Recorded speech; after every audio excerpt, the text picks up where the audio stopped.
पावसासाठी विठुरायाला साकडे, धोंडी धोंडी पाणी दे म्हणत गावकऱ्यांची अनोखी प्रार्थना। बुलढाणा जिल्ह्यात गेल्या 10 ते 12 दिवसांपासून पावसानं दडी मारल्यानं शेतकऱ्यांसमोर दुबार पेरणीचं संकट उभं ठाकलंय आणि त्यामुळे रुसलेल्या वरुण राजाला प्रसन्न करण्यासाठी ग्रामीण भागात असलेली धोंडीची जुनी परंपरा जपत शेतकऱ्यांनी विठुराया चरणी साकडी घातलाय। धोंडी धोंडी पाणी दे चा गजर करत समाधानकारक पाऊस पडावा आणि शेतकऱ्यांची बळीराजाची भरभराट व्हावी असं साकडं बळीराजांनी विठ्ठलाकडे घातलंय। गेल्या 10 ते 12 दिवसांपासून पावसानं दडी मारल्यामुळे राज्यातील बळीराजा पुन्हा एकदा संकटात सापडलाय। बुलढाणा जिल्ह्यात तर परिस्थिती अत्यंत चिंताजनक झाली असून नुकतीच उगवलेली पिकं आता पाण्याअभावी करपून नष्ट होण्याच्या मार्गावर आहेत। एकीकडे बोगस बियाण्यांमुळे शेतकऱ्यांवर आधीच दुबार पेरणीची वेळ आली होती आणि आता निसर्गाच्या लहरीपणामुळे पिके हातची जाण्याची भीती निर्माण झाली आहे।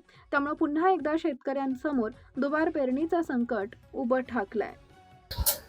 गेल्या 10-12 दिवसापासून पावसानं बुलढाणा जिल्ह्यामध्ये दांडी मारली, त्यामुळे शेतकरी खूप मोठा या ठिकाणी संकटात सापडला आणि शेतकऱ्याची निराशा झाली आणि तितक्यातच काही सोयाबीन बोगस कंपन्या याने शेतकऱ्यांना फसवलं आणि ते बी खराब झालं आणि ते बियाणं उगलं नाही। त्याच्यामुळे शेतकऱ्यांना दुहेरी संकट उभं राहिलं। म्हणजे शेतकऱ्यांनी काय करावं हे शेतकऱ्यांना कळत नव्हतं।